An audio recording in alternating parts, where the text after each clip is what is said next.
Só quem já provou a dor, quem sofreu se amargurou, viu a cruz e a vida em tons reais. Quem no certo procurou, mas no errado se perdeu, precisou saber recomeçar. Só quem já perdeu na vida sabe o que é ganhar, porque encontrou na derrota algum motivo para lutar. E assim viu no outono a primavera, descobriu que é no conflito que a vida faz crescer, que o verso tem reverso, que o direito tem o avesso, que o de graça tem seu preço, que a vida tem contrários, e a saudade é um lugar e só chega quem amou, e o ódio é uma forma tão estranha de amar, que o perto tem distâncias, que o esquerdo tem o direito, que a resposta tem pergunta e o problema a solução, e que o amor começa aqui, no contrário que há em mim, e a sombra só existe quando brilha alguma luz. Só quem soube duvidar pôde enfim acreditar, viu sem ver e amor sem aprisionar. Quem no pouco se encontrou, aprendeu a multiplicar, descobriu o dom de eternizar. Só quem perdoou na vida sabe o que é amar, porque aprendeu que o amor só é amor se já provou alguma dor. E assim viu grandeza na miséria, descobriu que é no limite que o amor pode nascer,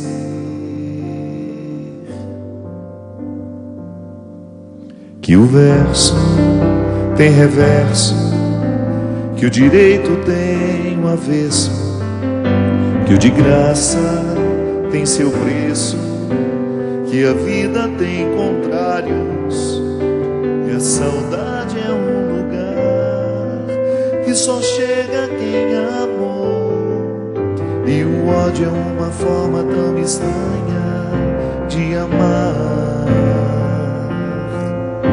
que o perto tem distâncias, que o esquerdo tem direito, que a resposta tem pergunta e o problema a solução, e que o amor começa aqui, neste que há em mim, e a sombra só existe quando brilha alguma luz. Só quem já provou a dor, quem sofreu se amargurou, viu a cruz e a vida em tons reais.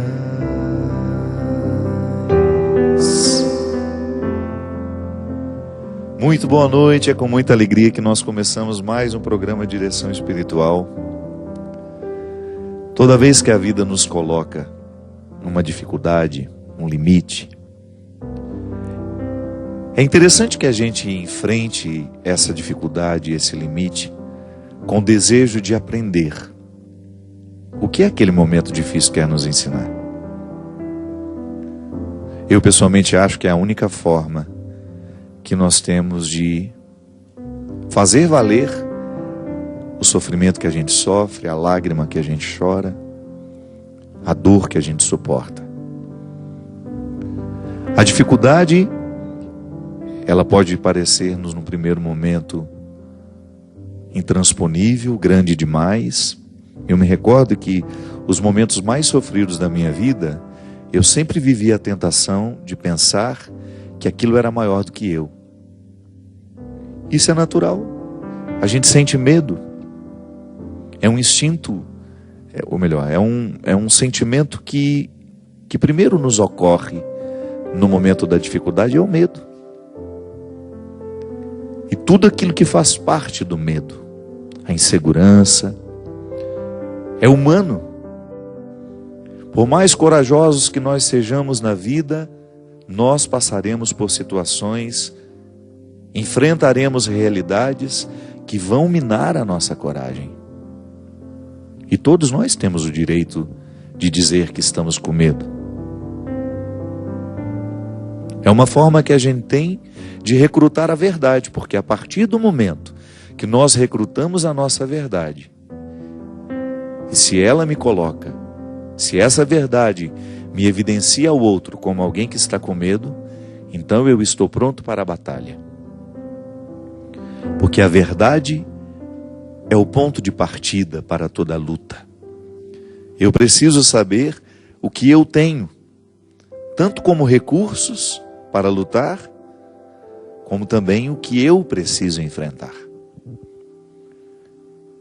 É a verdade que esclarece.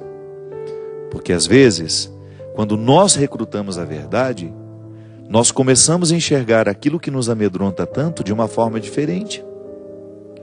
Às vezes não é tão grande como nós estamos pensando que é. Mas o medo nos faz pensar que é.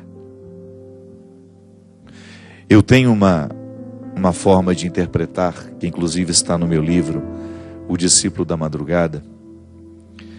Aquele momento que Abraão precisou viver no Monte Moriá, quando ele entendeu que Deus estava pedindo que ele sacrificasse o seu filho Isaque. Eu sempre fiquei muito incomodado com essa passagem. Sempre achei estranho que Deus, um Deus de amor, possa pedir a um homem que sacrifique o seu filho Isaque. Para demonstrar-lhe amor, para demonstrar-lhe fidelidade. Há outras formas de demonstrar isso. Cometendo um assassinato para demonstrar que sou fiel a Deus. Eu vou cometer um gesto que é pior do que ser infiel. Enfim, há muitas interpretações para esta passagem, mas eu fiquei muito mais reconciliado com essa ideia de que naquele momento, melhor, eu fiquei muito mais confortado com uma outra interpretação que eu encontrei para isso. Que o que na verdade Abraão tinha naquele momento era medo. E porque ele estava com medo, justamente o que lhe ocorreu? Deus vai me pedir que eu sacrifique aquilo que eu tenho de mais sagrado. E o que eu tenho de mais sagrado nessa vida? O meu filho. Ele era fruto de uma forma de pensar. Abraão era um religioso. Então ele certamente estava influenciado pelos discursos que ouviu ao longo da sua vida, de que Deus costuma pedir a nós o que nós temos de mais sagrado. E ele, com medo de que Deus pedisse o seu filho, foi justamente o que ele escutou. E o equívoco só se desfez quando ele começou a descer a lâmina para sacrificar o seu filho. E certamente ele se interrogou: meu Deus, o que eu estou fazendo? Não é possível que o Senhor, sendo um Deus de amor, me peça para sacrificar o meu filho. Eu acho que eu estou errado. Então a mim soa bem mais interessante pensar que não foi Deus que pediu isso a Isaque. a Abraão que sacrificasse seu filho Isaque. Mas foi Abraão que, movido pelo medo, escutou errado o que era para ser feito. Às vezes, minha gente, nós vivemos a mesmíssima situação. Estamos diante de uma determinada realidade e o nosso medo é tão grande, que ele nos faz entender errado aquela realidade que está diante de nós. Por isso que é preciso recrutar a verdade. A verdade vai desfazer todos os nossos equívocos para que a gente tenha uma compreensão exata do que nós precisamos enfrentar. Às vezes nós achamos que estamos perdendo muita coisa e não é tanto assim. Mas na hora que aquilo se apresenta a nós, aos nossos olhos, nós achamos que nunca mais vamos conseguir nos reerguer. Achamos que aquilo que está sendo arrancado de nós é grande demais para a gente poder continuar sem aquilo. E de repente não. Eu já encontrei pessoas, por exemplo, que perderam um emprego. Eu sei que nós estamos numa época de muito desemprego e nós ficamos muito apavorados quando nos falta aquilo que já era certo. Mas quantas pessoas eu também encontrei que somente depois da perda daquele emprego, daquele cargo que tinha, é que elas de fato descobriram aqui elas vieram. Para quê elas vieram a este mundo? Estavam presas, amarradas naquela rotina que não se modificava nunca, pararam de recrutar o que tinham e de repente se acostumaram com o pouco que estavam se oferecendo. Porque às vezes nós temos uma ilusão de que nós oferecemos aos outros, que esse é o primeiro passo. Não é não, esse já é o segundo. O primeiro, nós recrutamos em nós e nos oferecemos.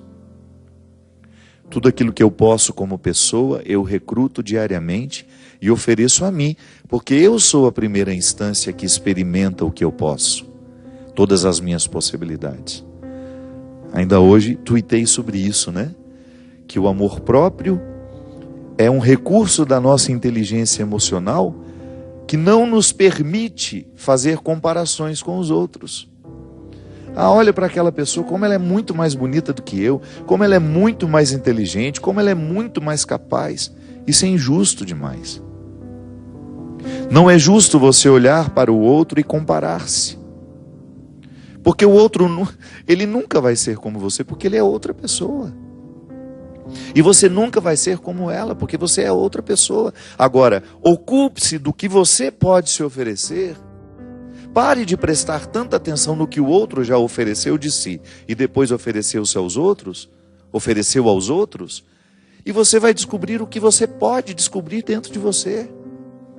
E o amor próprio é justamente esse primeiro movimento, é a primeira instância do amor, que eu pessoalmente gosto de compreender como um presente que Deus me deu. Santo Agostinho fala isso de forma tão sofisticada e simples ao mesmo tempo.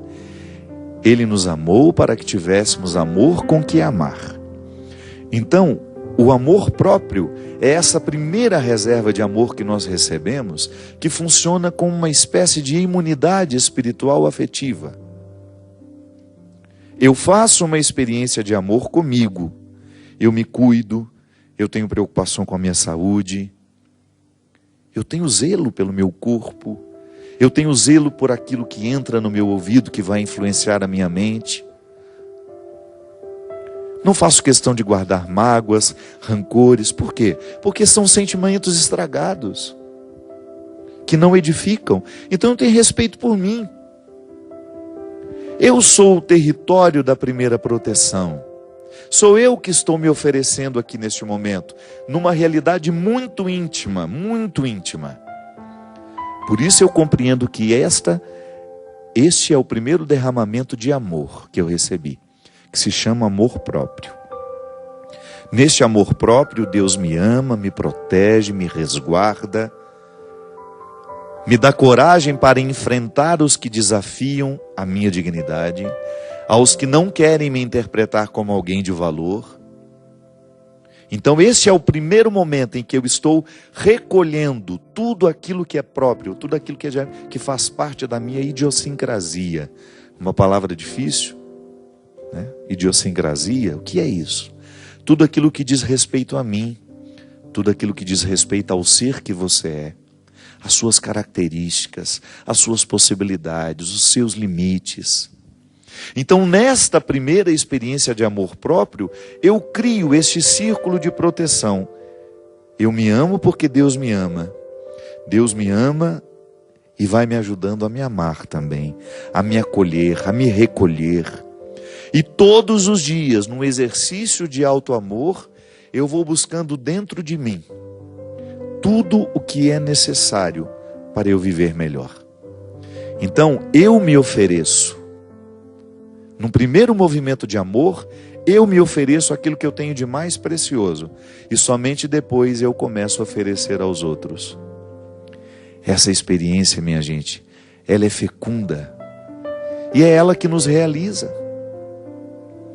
Então, às vezes, uma dificuldade chega e nos acorda para a gente perceber que nós paramos de cavucar na terra da nossa essência, que nós ficamos acostumados àquele pouco que aquele trabalho, que aquela função, que aquele grupo de amigos estava me recrutando. É por isso que o desafio é sempre positivo na nossa vida. Você olha para aquela transferência, você olha para aquela perda, e num primeiro momento, qual é a tentação? Pensar, não sobreviverei fora do que eu já estou acostumado. E de repente, essa transferência, essa perda, essa mudança, é apenas uma batida na porta, que Deus está fazendo questão de vir pessoalmente bater na porta da sua vida, do seu coração, para que você perceba que você é muito mais do que você imagina ser. Que você ainda não se ofereceu nem a metade do que você pode se oferecer. E porque você ainda não se ofereceu, porque você ainda não descobriu, ainda não revelou a você, é claro, é natural que você não tenha oferecido também aos outros. Você não sabe que tem? Como é que você vai oferecer ao outro algo que você nem sabe ter? Mas às vezes nós descobrimos que temos com o próprio movimento da vida, volto a dizer, através de uma perda, de uma mudança, que num primeiro momento parece nos assustar, mas depois se mostra absolutamente frutuosa, porque abriu a nossa mente, o nosso coração, o nosso jeito de sentir e de pensar, o ser que somos e o ser que ainda podemos ser. Eu pessoalmente já vivi muitos momentos em que eu achei que não suportaria. Primeiro porque eu sou dramático, né? Eu sou naturalmente dramático. Eu tenho, como diz Adélia Prado, uma capacidade enorme de dramatizar os mínimos acontecimentos. É uma característica minha, que eu aprendo a lidar com o dia a dia. Eu tenho aquela tendência de achar que não tem solução, que agora... Mas não. Então, domando esse jeito de ser, eu fui aprendendo que eu preciso acolher aquilo que a vida está me oferecendo. E eu me surpreendi muito em situações que eu achava que estavam elas trabalhando contra mim, e de repente eu descobri que a partir delas, eu teria a oportunidade de ter acesso ao meu coração de um jeito muito novo. Eu pessoalmente acho que é muito positivo a gente conviver com pessoas, por exemplo, que nos ajudam a ter um acesso novo ao nosso coração. Quando nós estamos muito viciados pela forma como os outros nos veem, a gente corre o risco de se ver também de forma viciada. Porque o outro nos vê sempre do mesmo jeito, e isso às vezes paralisa a nossa capacidade de nos ver de uma forma diferente. Pode ser que você esteja viciado na maneira como você se vê, porque os outros que estão ao seu redor lhe veem sempre do mesmo jeito. E às vezes uma mudança, de repente você descobre uma pessoa nova que lançou um novo olhar sobre você, que lhe fez uma pergunta fundamental, que lhe fez pensar naquilo que você antes não tinha pensado sobre você? É tão interessante quando nós cavamos na terra do coração e descobrimos que ali há novidades que foram vistas por uma outra pessoa que estava de fora. Como são preciosas essas pessoas na nossa vida, porque elas enxergam aquilo que nós ainda não tínhamos enxergado. Como Jesus fez na vida de muitas pessoas. Enxergou o que aquelas pessoas ainda não tinham visto. Encontrou dentro delas uma riqueza que elas ainda não sabiam se oferecer. E porque elas ainda não sabiam se oferecer, elas estavam privadas de poder também oferecer isso aos outros. Por isso, não tenha medo das suas dificuldades, não tenha medo das suas perdas, não tenha medo dos seus conflitos. Tudo isso que num primeiro momento pode parecer contrário a você, pode ser uma feliz oportunidade, um bom acesso àquilo que você ainda não sabe sobre você.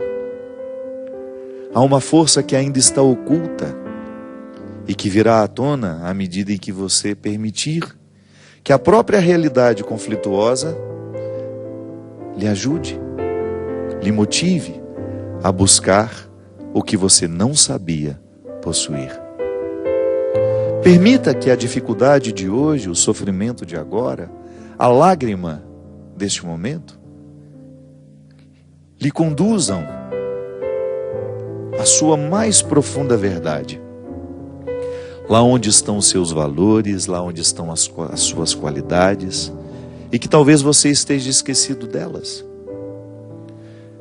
Lá onde estão as qualidades que, de repente, pelo seu jeito de viver, pela sua forma de construir a sua vida, a sua rotina, você acabou se esquecendo que possuía. Nada pode nos empobrecer mais do que nós possuirmos riquezas e não termos à disposição essas riquezas. Nada pode nos empobrecer mais do que sermos proprietários de grandes riquezas que desconhecemos. Dentro do coração há tantas riquezas, há tantas pedras preciosas, mas é preciso buscá-las. Não basta tê-las, é preciso utilizá-las.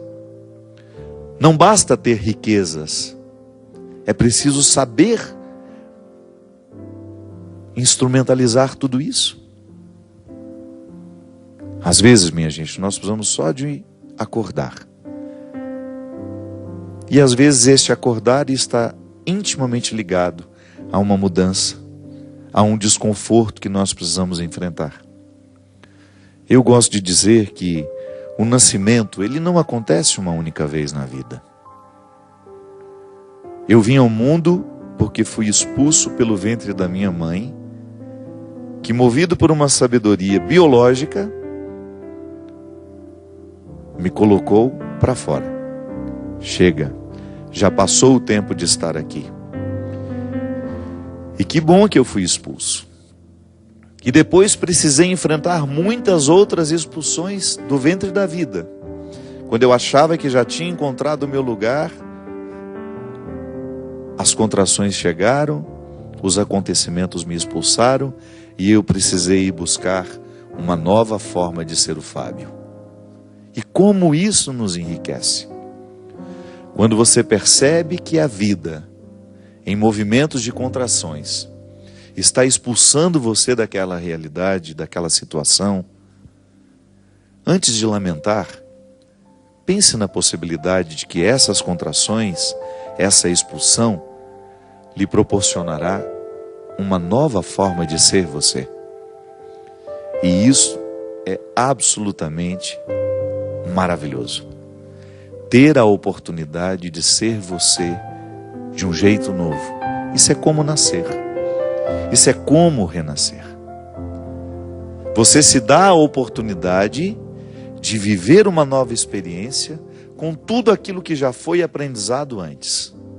Então eu estou aqui, vivendo este momento presente, mas com as experiências que eu trago de outros renascimentos, de outras oportunidades que eu tive de ser expulso para me adaptar a uma nova situação, uma nova realidade, por mais doído que fosse aquela expulsão, por mais doída que fosse aquela expulsão. É assim. A vida não será diferente aí na sua casa. Essa regra vale para todos nós humanos. Você pode observar que as pessoas mais interessantes que você encontrou pela vida são aquelas que souberam administrar bem os seus conflitos, as suas lutas, as suas dificuldades. Porque são os conflitos, são as dificuldades, são as expulsões que vão nos amadurecendo. Nós vamos descobrindo novas formas de ser quem somos a partir das dificuldades. É assim que nós crescemos. E é assim que nós vamos crescer. A regra não vai mudar. Não. Precisaremos enfrentar os nossos conflitos se quisermos, se pretendemos alcançar o que temos de melhor e que ainda está adormecido em nós. Nós vamos para um rápido intervalo e a gente volta já já com o programa Direção Espiritual.